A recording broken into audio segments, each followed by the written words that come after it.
കേരളത്തിലേക്ക് MDMA മൊത്തവിതരണം നടത്തുന്ന Nigerian സ്വദേശി പിടിയിൽ. ആഗ്ബെട്ടോ സോളമനാണ് ഇരവിപുരം പോലീസിന്റെ പിടിയിലായത്. അരുൺരാജ് വിവരങ്ങളുമായി ചേരുന്നുണ്ട് കൊല്ലത്ത് നിന്ന്.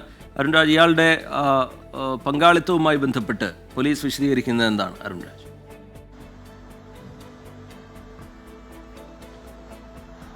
കഴിഞ്ഞ കുറച്ചധികം നാളുകളായി സംസ്ഥാനത്തേക്ക് എത്തുന്ന ലഹരി സംഘങ്ങൾ, ലഹരി ഉറവിടങ്ങൾ എന്നിവയെ കേന്ദ്രീകരിച്ചുള്ള അന്വേഷണമാണ് ഇരവിപുരം പോലീസ് നടത്തിയത്. കൊല്ലം സിറ്റി പോലീസ് ഇക്കാര്യത്തിൽ വലിയ അന്വേഷണം നടത്തിയിരുന്നു. കാരണം കഴിഞ്ഞ കുറച്ചധികം ദിവസങ്ങളായി 100 ഗ്രാമിൽ കൂടുതൽ MDMA അടക്കം കൊല്ലം സിറ്റി പരിധിയിൽ വിവിധയിടങ്ങളിൽ കണ്ടെത്തിയ സാഹചര്യത്തിലാണ് ഇതുമായി ബന്ധപ്പെട്ട് ഉറവിടം അന്വേഷിച്ചുള്ള യാത്ര ഇരവിപുരം പോലീസ് നടത്തിയത്.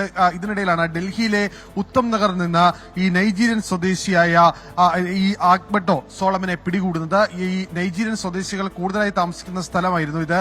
ഇവിടെ എത്തി ഇരവിപുരം പോലീസ് നടത്തിയ അന്വേഷണത്തിലാണ് ഇയാളാണ് കേരളത്തിലേക്കും മറ്റ് സംസ്ഥാനത്തിലേക്കും MDMA അടക്കമുള്ള ലഹരി വസ്തുക്കൾ വിതരണം ചെയ്യുന്നത് എന്ന് കണ്ടെത്തിയത്. ഇയാളെ അവിടെ നിന്ന് ഇപ്പോൾ ഇരവിപുരം പോലീസ് കസ്റ്റഡിയിലെടുത്ത് ഇരവിപുരത്തേക്ക് കൊണ്ടുവന്നിട്ടുണ്ട്.